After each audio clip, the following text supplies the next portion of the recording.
എല്ലാവർക്കും സുഖല്ലേ? Welcome to Sujana's kitchen.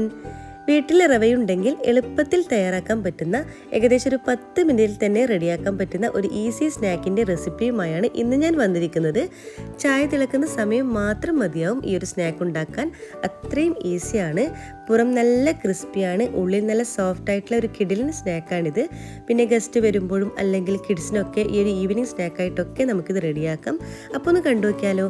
അതിനു മുമ്പ് നിങ്ങൾ ആദ്യമായിട്ടാണ് ഈ ചാനൽ കാണുന്നതെങ്കിൽ പ്ലീസ് ഒന്ന് സബ്സ്ക്രൈബ് ചെയ്ത് സപ്പോർട്ട് ചെയ്യണേ. കൂടെ കുഞ്ഞു ബെല്ലൈക്കൺ ഒന്ന് ക്ലിക്ക് ചെയ്യുമ്പോൾ ഓൾ എന്ന ഓപ്ഷൻ തന്നെ ക്ലിക്ക് ചെയ്യണേ. എങ്കിലേ ഞാൻ ഇടുന്ന പുതിയ വീഡിയോസിൻ്റെ നോട്ടിഫിക്കേഷൻ നിങ്ങൾക്ക് കൃത്യമായിട്ട് കിട്ടുള്ളൂ. അപ്പോൾ ഈ ടേസ്റ്റി ആയിട്ടുള്ള സ്നാക്ക് ഉണ്ടാക്കാൻ വേണ്ടി നമുക്ക് ആദ്യം തന്നെ ഒരു ബൗൾ എടുക്കാം. ഇതിലൊട്ടേക്ക് 1/2 കപ്പ് റവ ചേർത്ത് കൊടുക്കാം. ഞാനിപ്പോൾ റോസ്റ്റ് ചെയ്യാത്ത റവയാണ് എടുത്തിട്ടുള്ളത്. പിന്നെ 2 ടേബിൾ സ്പൂണോളം മൈദ ചേർത്ത് കൊടുക്കാം. ഈ മൈദക്ക് പകരം നിങ്ങൾക്ക് ആട്ടപ്പൊടിയും യൂസ് ചെയ്യാം. പിന്നെ 1/2 ടീസ്പൂണോളം ബേക്കിംഗ് പൗഡർ ചേർത്ത് കൊടുക്കാം.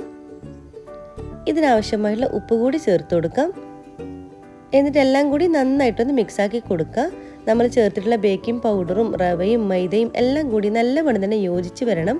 അതുവരെ നന്നായിട്ടൊന്ന് മിക്സാക്കി കൊടുക്കുക. പിന്നെ നമ്മളിതിൽ റവ എടുക്കുമ്പോൾ പ്രത്യേകം ഒന്ന് ശ്രദ്ധിക്കുക, റോസ്റ്റ് ചെയ്തിട്ടുള്ള റവ എടുക്കരുത്.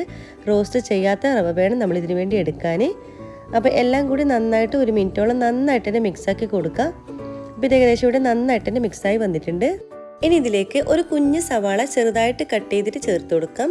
വലുതാണെങ്കിൽ പകുതി മാത്രം ചേർത്ത് കൊടുത്താൽ മതി. ഞാനിപ്പോൾ ഒരു ചെറുത് മാത്രമാണ് എടുത്തിട്ടുള്ളത്. പിന്നെ നമ്മൾ ഇതിലോട്ടേക്ക് ചേർത്ത് കൊടുക്കുന്നത് എരിവിന് ആവശ്യമായിട്ടുള്ള പച്ചമുളകാണ്. ഞാനിപ്പോൾ 2 പച്ചമുളക് ചെറുതായിട്ട് അരിഞ്ഞത് ചേർത്ത് കൊടുക്കുന്നുണ്ട്. അതുപോലെ തന്നെ ഒരു ടീസ്പൂണോളം ഇഞ്ചി ചെറുതായിട്ട് അരിഞ്ഞത് കൂടി ചേർത്ത് കൊടുക്കുന്നുണ്ട്. പച്ചമുളകൊക്കെ നിങ്ങൾ ഓരോരുത്തരുടെ എരിവിനനുസരിച്ച് ചേർത്ത് കൊടുക്കാം. എന്നിട്ട് ഇതെല്ലാം കൂടി നന്നായിട്ട് വീണ്ടും ഒന്ന് യോജിപ്പിച്ചെടുക്കുക. നമ്മൾ സവാളയ്ക്ക് നന്നായിട്ടൊന്ന് മിക്സായിട്ട് വരണം റവയിൽ. ഇനി ഇതിലേക്ക് നമുക്ക് തൈര് ചേർത്ത് കൊടുക്കാം. ഇതിപ്പോൾ ഏകദേശം ഒരു 1/2 കപ്പ് തൈരുണ്ട്. ഇത് നല്ല പുളിയുള്ള തൈരാണ് കേട്ടോ, അതുകൊണ്ടാണ് ഞാനിപ്പോൾ 1/2 കപ്പ് എടുത്തിട്ടുള്ളത്. നിങ്ങളിനിപ്പം നല്ല പുളി കുറഞ്ഞ തൈരാണ് ചേർത്ത് കൊടുക്കുന്നതെങ്കിൽ ഏകദേശം ഒരു 3/4 കപ്പ് തൈരോളം നമുക്ക് ചേർത്ത് കൊടുക്കേണ്ടതുണ്ട്. എന്നിട്ട് തൈരും കൂടി ചേർത്തിട്ട് വീണ്ടും ഒന്ന് നന്നായിട്ടൊന്ന് മിക്സാക്കി എടുക്കാം. ഏകദേശം ഇതുപോലെ കൈ വെച്ചിട്ട് നന്നായിട്ടൊന്ന് യോജിപ്പിച്ചെടുക്കുക. നമ്മൾ തൈരും റവയും മൈദയും എല്ലാം കൂടി നല്ലവണ്ണം തന്നെ യോജിച്ച് വരണം. അതുവരെ ഒന്ന് മിക്സാക്കി കൊടുക്കുക. ഇപ്പോൾ നിങ്ങൾ കണ്ടില്ലേ, നമ്മൾ മിക്സാക്കി കഴിയുമ്പോൾ നമ്മുടെ ഒരു ബാറ്റർ നല്ല തിക്കായിട്ടാണ് ഉള്ളത്. അപ്പോൾ നമുക്കൊരു ഇത്തിരി ലൂസായിട്ടാണ് ഈ ഒരു ബാറ്റർ വേണ്ടത്. അപ്പോൾ അതിലേക്ക് കുറച്ച് വെള്ളം ചേർത്ത് കൊടുക്കാം. നോർമൽ വെള്ളം തന്നെയാണ് ഞാനിപ്പോൾ ചേർത്ത് കൊടുക്കുന്നത്. ഏകദേശം ഒരു 3 ടേബിൾ സ്പൂണോളം ഞാനിപ്പോൾ വെള്ളം ചേർത്ത് കൊടുത്തിട്ടുണ്ട്. എന്നിട്ട് വെള്ളം കൂടി ചേർത്തിട്ട് വീണ്ടും ഒന്ന് നന്നായിട്ടൊന്ന് മിക്സാക്കി കൊടുക്കുക. നമ്മൾ കൈവച്ചിട്ട് തന്നെ ചെയ്ത് കൊടുക്കുക. നമ്മൾ ബാറ്റർ ഞാൻ ആദ്യം പറഞ്ഞതുപോലെ കുറച്ച് ലൂസിലാണ് വേണ്ടത്, തിക്കായിട്ടല്ല വേണ്ടത്. അപ്പോൾ ഇതുപോലെ നന്നായിട്ട് തന്നെ മിക്സാക്കി കൊടുക്കുക. നമ്മൾ ചേർത്തിട്ടുള്ള തൈരും റവയും മൈദയും എല്ലാം തന്നെ നന്നായിട്ട് യോജിച്ച് വരണം. അതുവരെ നന്നായിട്ട് ഇവിടെ യോജിപ്പിച്ചെടുക്കുക. ഇപ്പോൾ ഇവിടെ നന്നായിട്ട് തന്നെ മിക്സാക്കി കൊടുത്തിട്ടുണ്ട്. നമുക്കിനി അടച്ച് വെച്ചിട്ട് ഒരു 10 മിനിറ്റ് ഒന്ന് റെസ്റ്റ് ചെയ്യാൻ വെക്കാം. 10 മിനിറ്റ് ശേഷം നമുക്കൊന്ന് തുറന്ന് നോക്കാം. ഇപ്പോൾ നമ്മുടെ ബാറ്റർ കണ്ടില്ലേ, ഒരു ഇത്തിരി ലൂസായിട്ടാണ് ഉള്ളത്. ഇതുപോലെ ഒരു ഇത്തിരി ലൂസായിട്ടാണ് കേട്ടോ ഈ ഒരു ബാറ്റർ വേണ്ടത്. അധികം തിക്കായി പോകാൻ പാടില്ല. നിങ്ങൾക്ക് അഥവാ കട്ടി കൂടിയിട്ടുണ്ടെങ്കിൽ ഇതിലേക്കൊരു 1-2 ടേബിൾ സ്പൂണോളം വെള്ളം കൂടി ചേർത്തിട്ട് നന്നായിട്ടൊന്ന് മിക്സാക്കി കൊടുത്താൽ മാത്രം മതി. അപ്പോൾ ഇതാണ് നമ്മളൊരു പരുവം കേട്ടോ നമ്മുടെ ഒരു മിക്സിൻ്റെ. ഇനി ഇതിലോട്ടേക്ക് നമുക്ക് കുറച്ച് വെജിറ്റബിൾ ചേർത്ത് കൊടുക്കാം. ആദ്യം തന്നെ ഒരു ക്യാരറ്റ് ചെറുതായിട്ട് ഗ്രേറ്റ് ചെയ്തിട്ട് ചേർത്ത് കൊടുക്കുന്നുണ്ട്. പിന്നെ കുറച്ച് ഫ്രഷ് ആയിട്ടുള്ള മല്ലിയില ചേർത്ത് കൊടുക്കുന്നുണ്ട്. നിങ്ങൾക്ക് വേണമെങ്കിൽ ഇതിൻ്റെ കൂടെ ക്യാബേജൊക്കെ ചേർത്ത് കൊടുക്കാം കേട്ടോ. ഇഷ്ടമുള്ള വെജിറ്റബിളൊക്കെ ചേർത്ത് കൊടുക്കാം. ബീൻസ്, ക്യാബേജൊക്കെ ചേർത്ത് കൊടുക്കാം. ഞാനിപ്പോൾ ഇത് മാത്രമേ ചേർത്ത് കൊടുക്കുന്നുള്ളൂ. എന്നിട്ട് വീണ്ടും ഒന്ന് നന്നായിട്ടൊന്ന് മിക്സാക്കി കൊടുക്കുക. നമ്മൾ ചേർത്തിട്ടുള്ള ക്യാരറ്റും മല്ലിയിലയും എല്ലാം കൂടി റവൻ്റെ എല്ലാ ഭാഗത്തോട്ടേക്കും ആകുന്ന തരത്തിൽ നന്നായിട്ടൊന്ന് യോജിപ്പിച്ചെടുക്കുക. ഇപ്പോൾ നന്നായിട്ട് തന്നെ ഇവിടെ മിക്സാക്കി കൊടുത്തിട്ടുണ്ട്.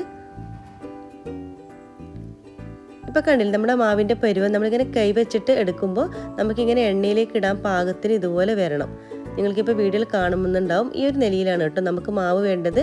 ഇതുപോലെ ഒരു ഇത്തിരി ലൂസായിട്ട് വേണം. നമ്മൾ കൈവച്ചിട്ട് നമ്മൾ എണ്ണയിലിടുമ്പോൾ ഇതുപോലെ കുറച്ച് ലൂസിൽ വീകണം, ടൈറ്റായി പോകാൻ പാടില്ല. അപ്പോൾ ഇതുപോലെയാണ് കേട്ടോ നമ്മുടെ മാവ് വേണ്ടത്. ഇനി പണിയൊന്നുമില്ല, നമുക്ക് ഫ്രൈ ചെയ്യലാണ് പണി. കുറച്ച് ഓയിൽ ഒഴിച്ചു കൊടുക്കുക. ഓയിൽ നല്ലവണ്ണം തന്നെ ചൂടാകുമ്പോൾ നമുക്കിത് ഓരോന്നായിട്ട് ഇട്ട് കൊടുക്കാം. പിന്നെ എണ്ണയിലിടുമ്പോൾ കുറേ എണ്ണ തിക്കിയിട്ട് ഇട്ട് കൊടുക്കണ്ട കേട്ടോ. അതായത് എണ്ണയിൽ ഇത് ഇട്ട് കഴിയുമ്പോൾ നന്നായിട്ട് വീർത്ത് പൊങ്ങി വരും. അതുകൊണ്ട് പൊങ്ങി വരാനുള്ളൊരു സ്പൈസ് നമ്മളിതിന് കൊടുക്കണം. ഇപ്പോൾ തന്നെ ഞാനിപ്പോൾ എടുത്തതിൻ്റെ പാനിൽ ഞാനൊരു 3 എണ്ണം മാത്രമേ ഞാനിപ്പോൾ ഇട്ട് കൊടുത്തിട്ടുള്ളൂ. നിങ്ങൾ എടുക്കുന്ന പാനിൻ്റെ അളവിനനുസരിച്ച് നിങ്ങൾക്ക് ഇട്ട് കൊടുക്കാം. അപ്പോൾ നമ്മൾ ആദ്യം ഇട്ട് കൊടുത്തിട്ട് 1 മിനിറ്റ് കഴിയുമ്പോൾ നമുക്കിതെല്ലാം ഒന്ന് തിരിച്ചിട്ട് കൊടുക്കാം. ഇപ്പോൾ കണ്ടില്ലേ നമ്മൾ വീർത്ത് വരുന്നുണ്ട്. നമ്മളെ ബോൾസ് ഓരോന്നും ഇതുപോലെ പൊങ്ങി നല്ല വീർത്ത് വരും. കാണാനും നല്ല ഭംഗിയാണ്, കഴിക്കാനും നല്ല ടേസ്റ്റിയാണ്. അപ്പോൾ ഇതൊരു ലൈറ്റ് ഗോൾഡൻ കളർ ആവണം, അതുവരെ നന്നായിട്ട് ഇതൊന്ന് ഫ്രൈ ചെയ്തെടുക്കുക. നമ്മൾ ആ ഒരു റവൻ്റെ മിക്സ് ആക്കുന്ന ആ ഒരു ടൈം മാത്രമേ വേണ്ടൂ കേട്ടോ.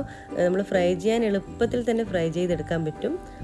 എന്നാണ് പറഞ്ഞാൽ നമ്മൾ ഈസി ആയിട്ട് നമുക്ക് തയ്യാറാക്കാൻ പറ്റുന്ന ഒരു അടിപൊളി സ്നാക്കാണിത്.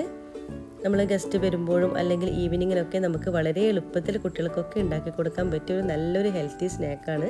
അപ്പോൾ എല്ലാവരും മസ്റ്റായിട്ടൊന്ന് ട്രൈ ചെയ്ത് നോക്കാം കേട്ടോ. നല്ല ടേസ്റ്റും നല്ല രുചിയാണ്. അപ്പോൾ ഇതുപോലെ ലൈറ്റ് ഗോൾഡൻ കളർ ആവണം. ഇപ്പോൾ നിങ്ങൾ വീഡിയോയിൽ കാണുമ്പോൾ നിങ്ങൾക്ക് മനസ്സിലാവും ഇതിൻ്റെ പുറംഭാഗമൊക്കെ ഒരു ലൈറ്റ് ഗോൾഡൻ കളറായി വന്നിട്ടുണ്ട്. ഇതുപോലെ ലൈറ്റ് ഗോൾഡൻ കളറായിട്ട് വരണം. അതുവരെ ഇതുപോലെ നമ്മൾ തിരിച്ച് ഇട്ട് കൊടുക്കാം. അപ്പോൾ ഇത് ഏകദേശം ഒന്ന് ഇവിടെ റെഡി ആയിക്കൊണ്ടിരിക്കുകയാണ്. ഇനി നമുക്കിത് പ്ലേറ്റിലോട്ടേക്ക് മാറ്റി കൊടുക്കാം.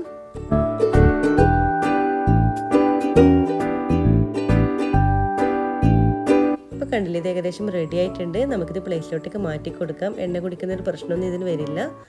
പുറം നല്ല ക്രിസ്പിയാണ് കേട്ടോ ഇത്. അപ്പോൾ ഇതുപോലെ ബാക്കി എല്ലാം തന്നെ നമുക്ക് ഫ്രൈ ചെയ്തെടുക്കാം.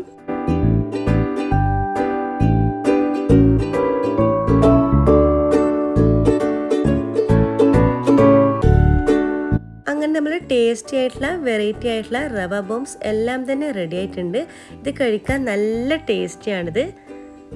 ഇതിൻ്റെ ഉൾഭാഗം കണ്ടില്ലേ, നമുക്ക് കാണുമ്പോൾ തന്നെ ഇത് കഴിക്കാൻ തോന്നും. പുറം നല്ല ക്രിസ്പിയാണ്, ഉൾഭാഗം നല്ല സോഫ്റ്റായിട്ടാണ് ഇരിക്കുക. നല്ല പഞ്ഞി പോലെ ഇരിക്കും. നല്ല ടേസ്റ്റുമാണ്. എത്ര കഴിച്ചാലും മതിയാവില്ല. വീണ്ടും വീണ്ടും കഴിച്ചുകൊണ്ടേയിരിക്കും. ചായ തിളക്കുന്ന സമയം മാത്രം മതിയാവും ഈ ഒരു സ്നാക്ക് ഉണ്ടാക്കിയെടുക്കാൻ. അത്രയും ഈസിയാണ്. അപ്പോൾ എല്ലാവരും ട്രൈ ചെയ്ത് നോക്കണേ. ട്രൈ ചെയ്ത് നോക്കുന്ന സമയത്ത് ഫീഡ്ബാക്ക് അറിയിക്കാൻ മറക്കരുത്. കൂടെ ലൈക്ക് ചെയ്യാനും ഷെയർ ചെയ്യാനും കമൻറ്റ് ചെയ്യാനും മറക്കരുത്. സബ്സ്ക്രൈബ് ചെയ്യാതെ കാണുന്നവരാണെങ്കിൽ പ്ലീസ് ഒന്ന് സബ്സ്ക്രൈബ് ചെയ്ത് സപ്പോർട്ട് ചെയ്യണേ.